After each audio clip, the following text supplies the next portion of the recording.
Hello guys! Welcome to Psychology of Freedom. So finally, titignan na natin ngayon yung compatibility ng bawat members ng alamat. Pero bago tayo pumunta sa compatibility, kailangan malaman muna natin tong two terms na to. Yung tinatawag na nature and nurture. Kasi depende dito sa dalawang to kung compatible ang dalawang tao o hindi. So una, ano ba yung nature?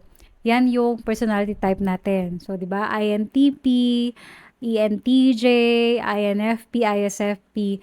Yan yung nature natin. That's something we are born with and mas stable siya over time, hindi siya nagbabago basta-basta. And kasama din dito yung temperament natin at saka interaction style. Yan yung tinatawag na nature. Nature. Ano naman yung nurture?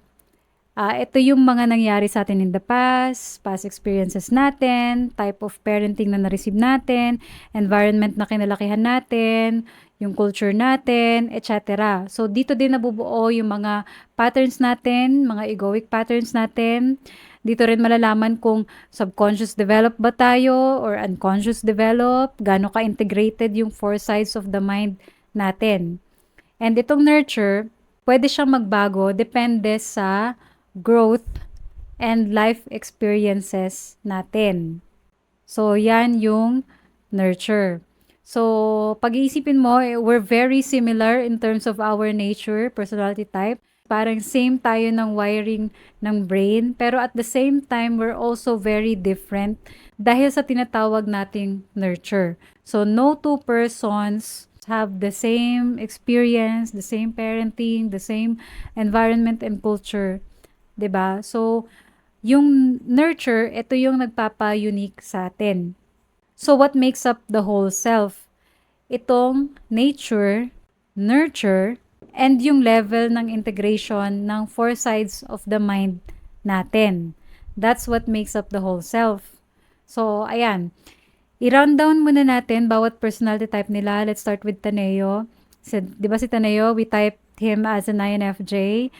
Sa totoo lang, every time na nagta-type ako ng tao, parang nagwo-worry ako kasi meron tayong tendency na mag-identify too much sa mga labels, descriptions, stereotypes na associated dun sa type natin. And masyado tayong na-attach dun sa mga labels na yon to the point na it might actually prevent yung expansion ng personality type natin. Kasi nga, based sa personality ko, ganito lang ako. 'Di ba? So, yung personality natin, it's more expansive than we think. We're not just our ego. Hindi tayo one-dimensional lang na, na character. Mas complex tayo. So, although understandable naman kasi yung ego lang naman kasi natin yung nasa conscious awareness natin, eh, 'di ba? Pero a huge chunk of our personality nagre-reside talaga sa unconscious natin. Pero I won't go into detail sa unconscious kasi nga gagawa pa ako ng separate video about sa unconscious or shadow. So yan. Puntahan natin yung personality type ni Taneo. INFJ, interaction style niya, finisher type, temperament idealist. Yan yung nature niya. So, ano yung four sides of the mind ng mga INFJ? Meron silang INFJ ego, ESTP subconscious, ENFP unconscious, ISTJ superego. Pagdating sa nurture ni Taneo, I think mas ano siya, unconscious develop. Meaning, mas develop yung mature or wisdom side ng mind niya kesa sa subconscious. Pero I could be wrong. 'Di ba? Kasi di ko naman sila kilala personally. Wala akong idea sa past experiences nila, etc. So, based lang to lahat sa mga publicly available contents nila. So, yung theory ko, unconscious develop siya. So, kapag ang tao unconscious develop, possible na early on in their life, naka-experience sila ng mga painful experiences. Maybe invalidating yung environment nila or hindi ganun ka-wholesome yung environment nila, na-inhibit sila, etc. Yun yung nag-push sa kanila sa unconscious side ng mind nila to develop wisdom and maturity para makasurvive sa environment nila. Pero yun nga, ang development ng each side ng mind natin, spectrum yan. We're all in different spectrum and walang pure place wherein we can say na ito fully developed na yung side na to ng mind ko. No, it's always a work in progress. Wala siyang end point. We continue developing yung four sides of the mind natin until the day we die. So yan. So punta naman tayo sa cognitive functions niya. NI hero, FE parent, TI child, SE inferior.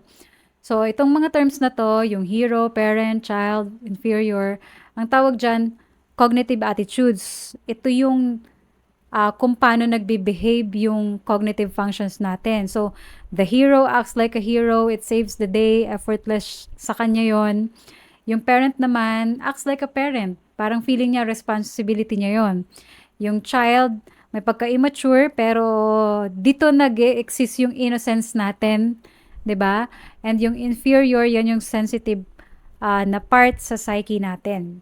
So typically, mga INFJs, meron silang NI hero. They are all about what they want, what they desire, what they intend to do in the future, willpower, passion, freedom of choice, best path forward. Yan.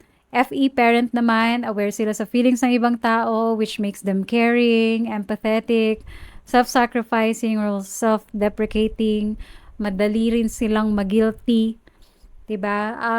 TI child naman, INFJs are thinkers. Even though F yung nakalagay sa label nila kasi INFJ. Pero thinkers talaga sila.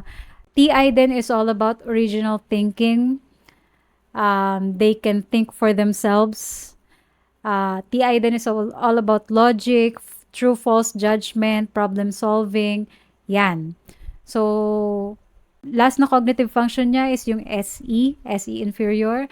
SE is all about performance, making other people comfortable, other people's loyalty. So, yan. Pero yung mga description na to, hindi siya absolute. Kasi depende pa rin yan sa level of growth natin. Depende pa rin yan sa level of integration ng personality natin. Kasi nga, di ba, we have the four sides of the mind. So, yung mga INFJs, they can behave like ESTPs, ENFPs, or ISTJs. Pero yun nga, depende kung paano gano'n naka-integrated yung mga to sa part ng psyche niya. And yung default natin is always the ego. So, ayan. Yung kay Mo naman, yung nature niya is INFP. So, background type siya and idealist. So, ano yung four sides of the mind ng mga INFPs? Meron silang INFP ego, ESTJ subconscious, ENFJ unconscious, ISTP superego. So, nurture-wise, I'm pretty sure na subconscious yung develop sa kanya. Meaning, lesser na yung fear, lesser na yung inhibitions, lesser yung self-restrictions. Pero nakikita ko din na kahit papano meron din siyang unconscious integration. Mas develop nga lang yung subconscious. So yung mga taong subconscious develop, usually they grew up in a more wholesome environment. Hindi sila masyadong na-inhibit, mas na-allow sila to be who they are. Kaya nakapag-aspire sila sa subconscious nila. So, mas nade-develop nila yung potentials nila. So, wala namang mas better yung subconscious or mas better yung unconscious develop. It's just what's developed sa psyche mo given the environment you're in. So, sooner or later, you're gonna have to develop din yung underdeveloped na part ng psyche mo. So, there's no escape. So, yung mga unconscious developed na mga tao, oo, mature sila, wise sila, compassionate sila, but for them to have joy in their life, kailangan nilang ma-develop yung subconscious nila. And yung mga subconscious developed na mga tao, yes, meron silang joy energy sila, Meron silang humility, mas nare-reach nila yung potentials nila, pero ang kulang sa kanila is yung skills to deal with pain and suffering. Yun yung meron sa mga unconscious develop na wala naman sa mga subconscious develop. So, we need both to become whole. And the good thing is, yung psyche natin, 'di ba, nasabi ko na before, meron siyang inherent drive towards wholeness. So, ina-attract natin yung mga relationships, situation na magti-trigger ng psychological development natin para mas maging balanced tayo sa psyche natin. So, punta naman tayo sa cognitive functions niya. Meron siyang FI hero, NE parent, SI child, TE inferior. So FI hero, all about morals and principles, what they value, awareness of what's good and bad, self-worth, um, how they feel about things. FI din yung source ng sympathy and kindness.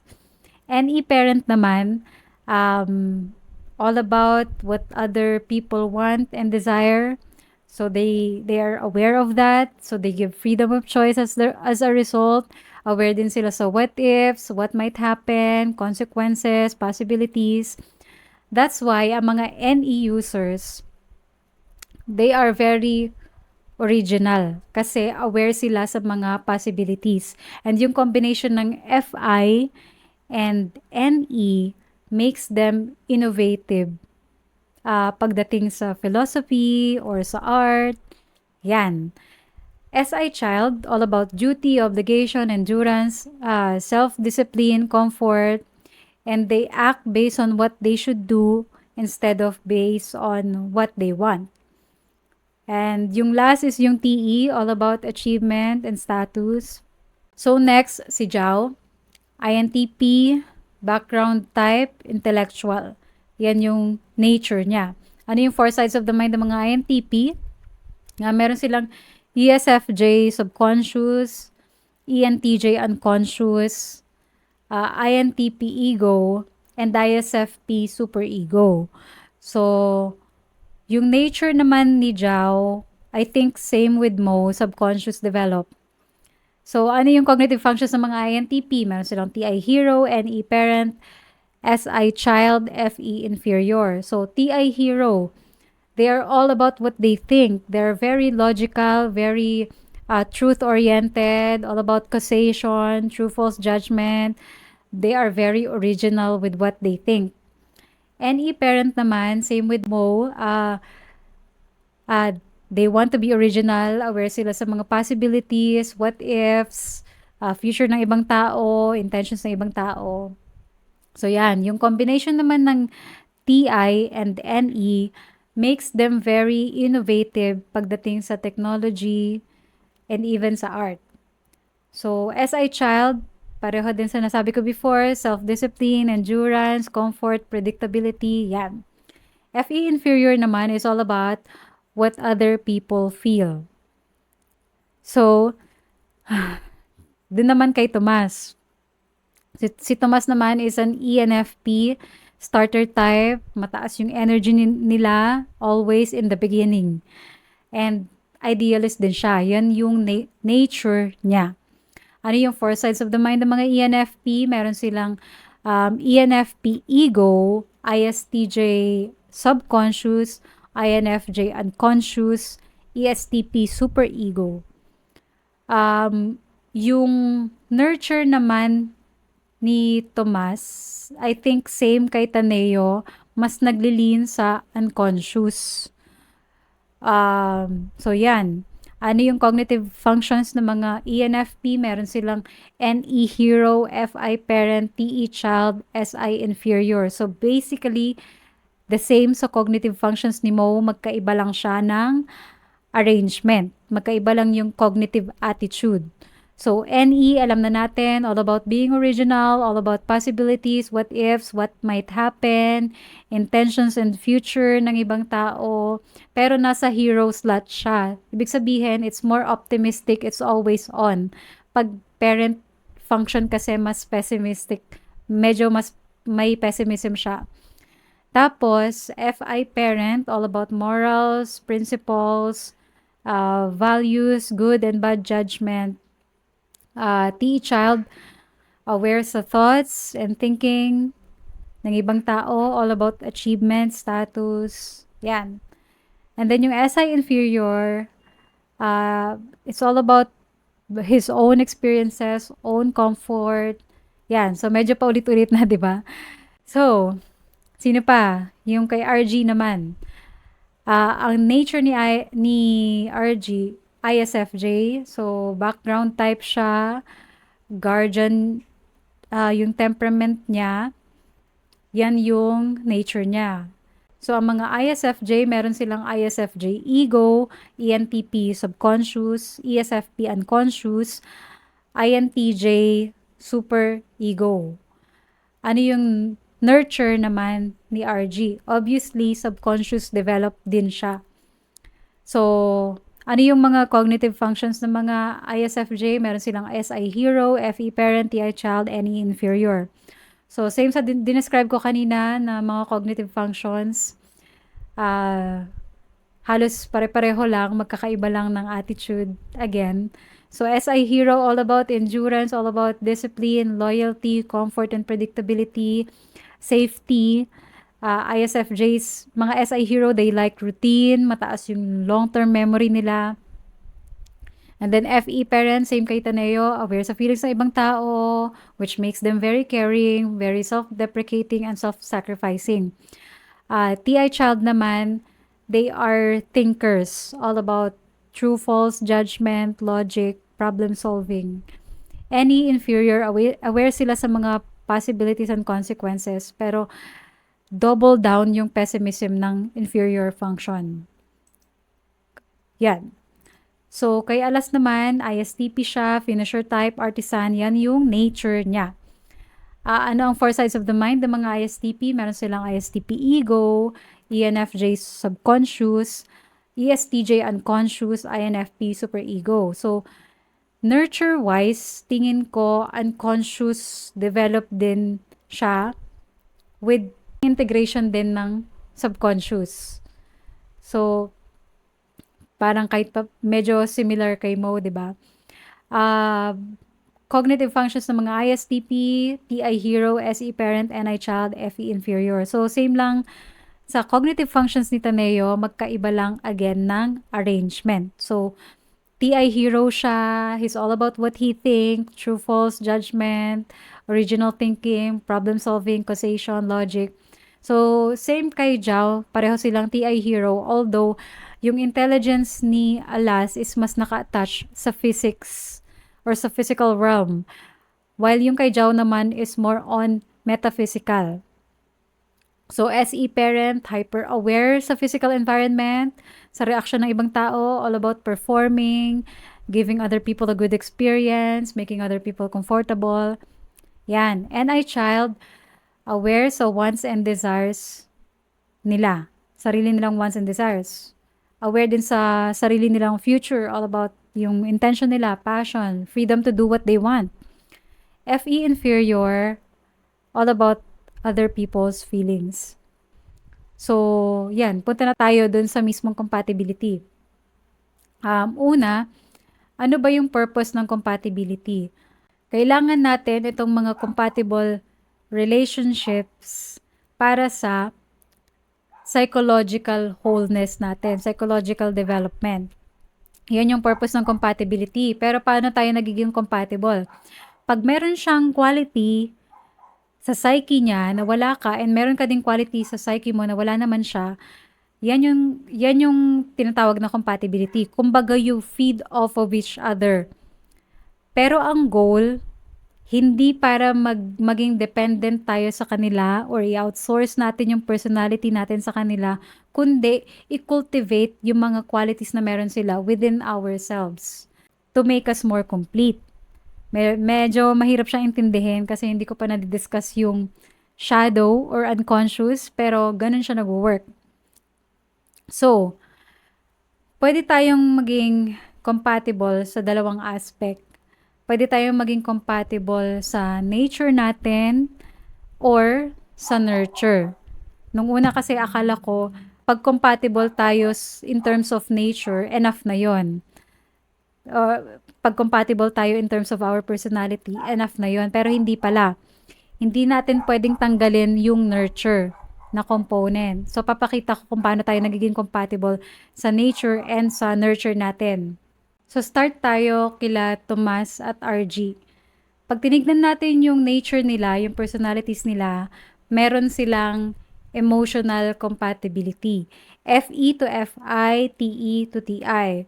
So, parang ganito. Kay RG, I know what you feel, I care about what you feel. Then si Tomas naman, I'm aware of your thoughts, I care about or I listen to what you think.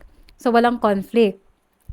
Ang hindi ganun ka-compatible sa kanila is yung perception functions nila. Pareho silang SI users. So importante kay Tomas yung comfort niya, sarili niyang experience, pero importante din kay RG yung comfort niya. So, 'di ba, sino magbibigay? And both of them are trying to get the other person to want them. Pero walang NI users sa kanila. So, cognitive function wise, hindi ganun nami-meet yung needs nila. Pero bakit nagwo-work pa din yung relationship nila? Kasi compatible sila pagdating sa nurture. Diba? Balikan natin yung four sides of the mind. Si Tomas, unconscious develop. Si RG, subconscious develop. So, they can learn from each other in terms of integrating yung hindi pa ganun ka-develop na part ng psyche nila. So, si Tomas can help RG develop yung unconscious side niya, and si RG naman can help Tomas develop yung subconscious naman ni Tomas. Kaya kahit hindi ganun ka-compatible yung nature nila, nagwo-work pa din kasi minsan mas nagmamatter yung nurture. Kasi gusto ng brain natin na maging whole yung personality natin. So, ganyan. We gravitate towards people from whom we can learn from. It doesn't matter kung compatible yung ego natin or not. Actually, ang kailangan nga natin, yung mga taong mag-challenge ng ego natin. 'Di ba? Kasi lalabas lang yung whole self natin kapag na-shed na natin yung ego. Pero it takes pain and conflict, 'di ba? Para ma-dissolve si ego, hindi niya na ma-monopolize yung mind natin and ma-develop yung other parts. So, in essence, some people can be good for our growth and development, but it doesn't mean na they will be good for our ego. 'Di ba? So, kapag hindi nami-meet yung egoic needs natin, that's actually an invitation to go inward and discover yung sarili natin, discover yung capacities natin, to meet our own needs. Kasi nandiyan siya, hindi lang natin nakukultivate, hindi lang natin nade-develop. So, dun naman kina Jao at Taneo. So, same din. Si Taneo, mas unconscious develop. Si Jao, mas subconscious develop. So, they can help each other develop yung mga underdeveloped na part ng psyche nila. So, when it comes to nature, pareho silang TIFE user. So, sa kanila naman, wala masyadong emotional compatibility kasi pareho sila ng judgment functions. 'Di ba? Kasi pareho silang TI user. I'm all about what I think. Pero yung kabila, he's also all about what he thinks. So, sinong makikinig? Or sinong mas tama? 'Di ba? And both of them are trying to make the other person feel good. Pero wala naman sa kanilang FI user. Pero, kahit na hindi ganun ka-compatible yung judgment functions nila, compatible naman sila pagdating sa perception. So, NE parent ni Jao can see the possibilities for NI or can absorb the intuition of NI. And then yung SE naman ni Taneo can see the experience or can absorb the endurance ng SI ni Jao.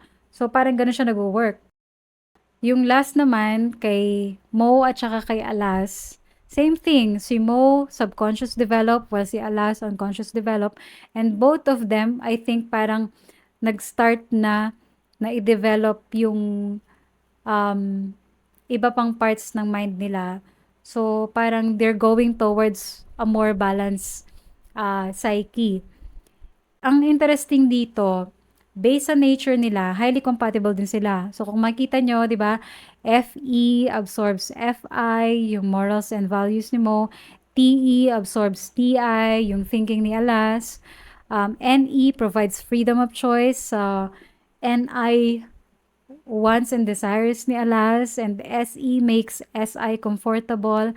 So, ang tawag sa compatibility na to, kung di ako nagkakamali, natural pair. Top 4 sila na compatible among the 16 types when it comes to nature. So, ayan. Gusto ko din pag-usapan yung golden pair and silver pair kasi merong ganong pair sa grupo na to. So, yung golden pair, it's supposed to be top 1 among the 16 types na most compatible, and yung silver pair naman yung top 2. Sa totoo lang, hindi ko masyadong gusto yung mga rankings kasi wala naman silbi yung rankings kung hindi naman kayo compatible pagdating sa nurture ninyo. So, dalawa nga yan palagi, di ba? Nature and nurture.